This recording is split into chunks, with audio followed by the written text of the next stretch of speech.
ज़्यादा फिल्में की नहीं थी? आई मीन वो अपने करियर के कौन से स्टेज पर थे? नहीं, आई थिंक बहुत अच्छे स्टेज पे तो नहीं थे, फॉर श्योर। अनु के साथ जितनी भी फिल्में मैंने बनाई सब में ही अनु ने म्यूज़िक दिया है। मैंने अपनी जो पहली फिल्म बनाई उसमें भी अनु की वो तकरीबन पहली ही फिल्म थी, एक जाने हम। तो तब से, और बहुत बढ़िया म्यूज़िक हमेशा दिया था। तो तब से एक दोस्ती के अलावा एक दूसरे में कॉन्फिडेंस था। दो, जब चमत्कार बन रही थी उस पॉइंट पे he was doing just about okay, he wasn't doing great shakes, but एक दूसरे में कॉन्फिडेंस बहुत था, बिकॉज बहुत मेहनती और बहुत हार्ड वर्किंग, और मतलब एक एक चीज़ 10-10 बार करके सुनाना, एक एक चीज़ को जब तक सब सेटिस्फाई ना हो उसके पीछे लगना।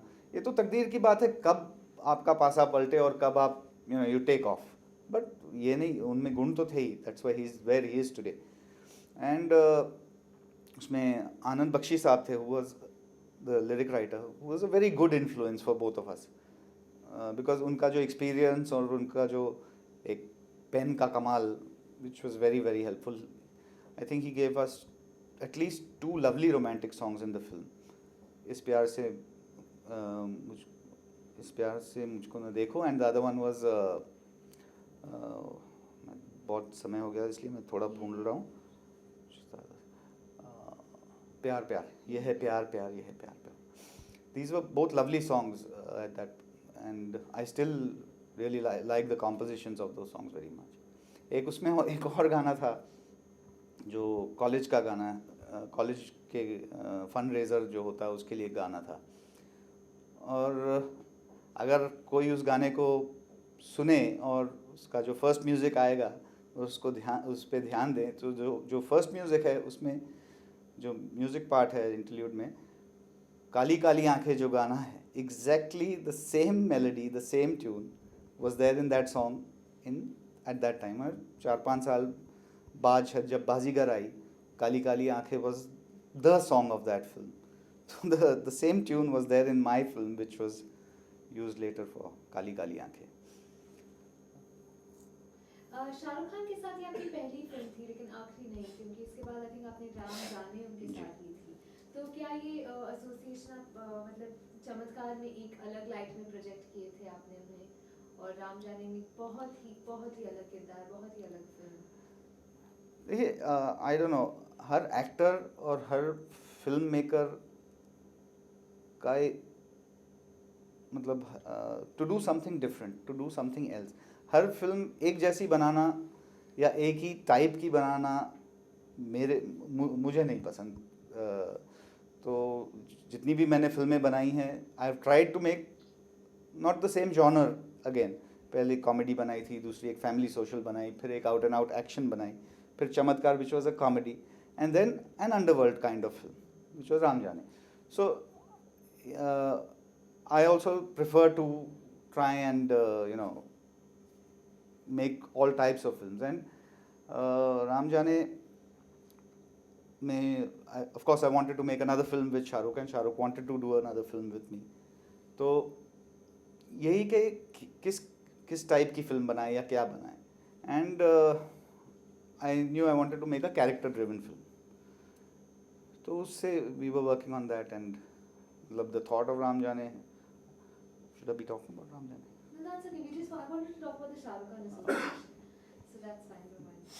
नसीरुद्दीन शाह को कन्विंस करना क्या मुश्किल था, क्योंकि उस समय वो इतनी ज़्यादा, जैसे आपने भी कहा था, कमर्शियल फिल्में नहीं कर रहे थे, और ये एक भूत के किरदार में, एनी एप्रीहेंशंस उनकी तरफ से?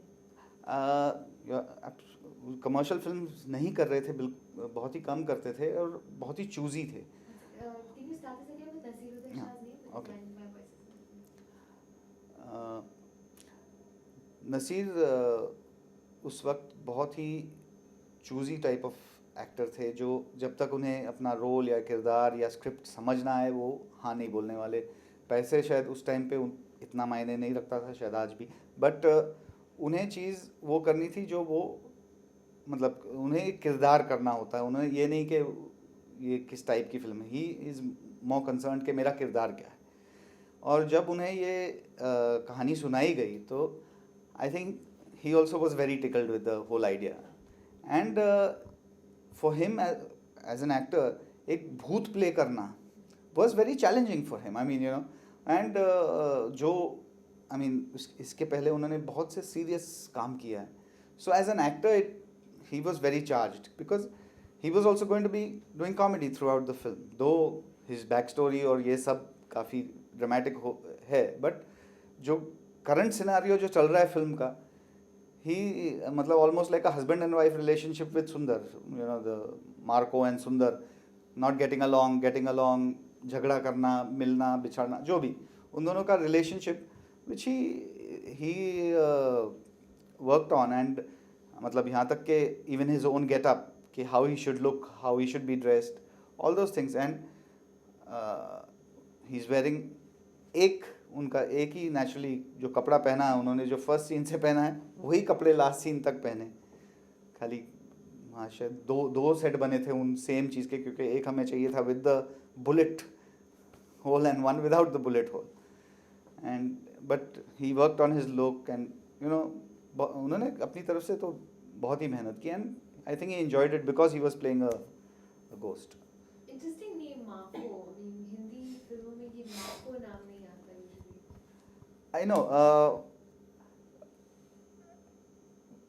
उस चीज़ की हमने मार्को नाम की हमने कोई एक्सप्लेनेशन नहीं दी कि उसका नाम मार्को क्यों था या क्या था.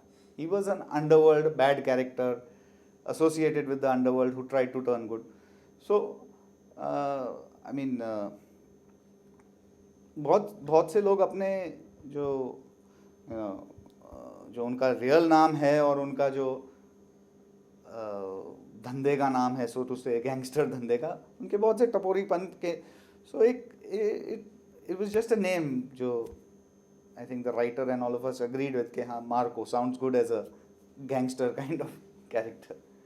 ये फिल्म शाहरुख खान के करियर में बहुत ही शुरुआत में हुई थी, और जैसे आप मुझे पहले कह रहे थे कि you know fumbling bumbling kind of character, तो यहाँ से क्या उनका यू नो जो नर्वस किरदार आपको लग रहा है कि फेमस हुआ?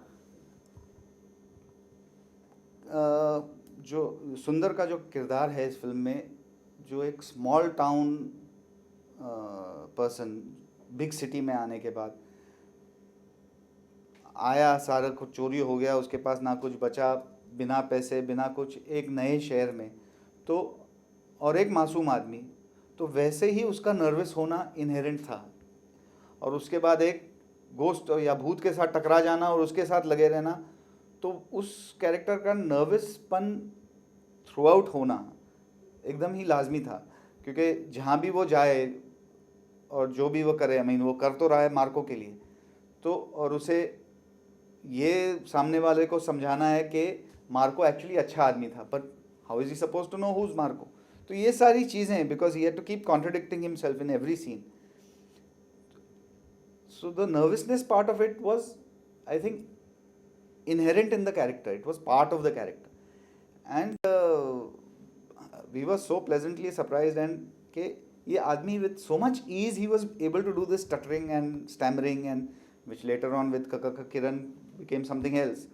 But in comedy he used it so effectively. इतना आराम से करता था और इतना अच्छा करता था. I mean, वो जब फिल्म बन रही थी ना, तो उनकी कोई फिल्म रिलीज़ हुई थी ना कुछ, पर ये तो बात तय थी कि ये आदमी कहीं ना कहीं ज़रूर पहुंचेगा.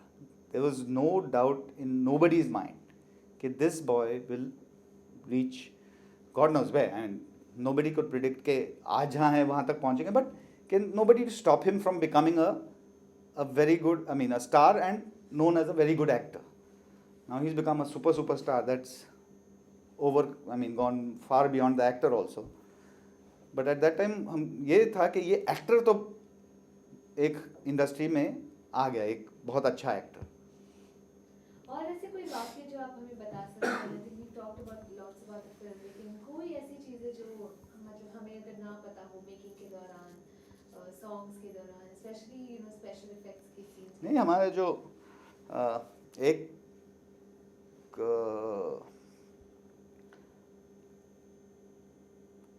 जो हमारा फिल्म में जो क्लाइमैक्स का एक सीक्वेंस आता है, जो क्रिकेट का सीक्वेंस आता है, उस दौरान काफ़ी मतलब बहुत ही, एक तो बहुत ही मज़ा आता था वो शूट करने, क्योंकि पैकअप के बाद हम सबको क्रिकेट खेलने को मिलता था तो हम सब खुद क्रिकेट खेलते थे। पर वो सीक्वेंस करते करते और जिस हिसाब से हमने वो सीक्वेंस किया, जहाँ the underdog comes and eventually wins because of the ghost, उस फिल्म में एक एक्टर थे Ashutosh Gowariker, I think it was his first film, जो who plays the villain in the film. और वो जो क्रिकेट का सीक्वेंस था, वो एक चीज़ ऐसी थी जो which stayed with him I think. और उसके बाद और उसके दौरान भी वो इन चीज़ों में लगा रहता था कि एक ऐसी फिल्म उस बनानी चाहिए जिसमें क्रिकेट में वो एक, मतलब ये जो फाइनली जो उन्होंने लगान बनाई, but he wanted to use actual cricketers, जो रोल जो बाकी जो 10-11 जो गांव वाले जो उस फिल्म में करते हैं, but he wanted Sachin Tendulkar to be one गाँव वाला, then the fellow who was the fast bowler, he wanted Kapil Dev to play that, things like that. But the idea of this whole cricket thing, I think to a large extent came from Chamatkar, which is, and later on Lagan has become history, which I mean I take no credit for, but I think the germ for that cricket sequence did come somewhere there. और cricket scene shoot करने में आपको कितनी देर लगी, कहाँ shoot किया था आपने? हाँ बिल्कुल, क्रिकेट सीक्वेंस हमें लगे थे बहुत ज़्यादा तो नहीं, अबाउट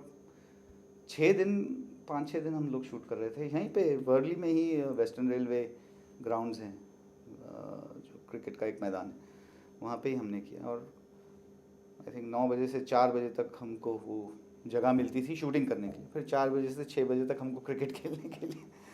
तो that was shot here in Bombay only.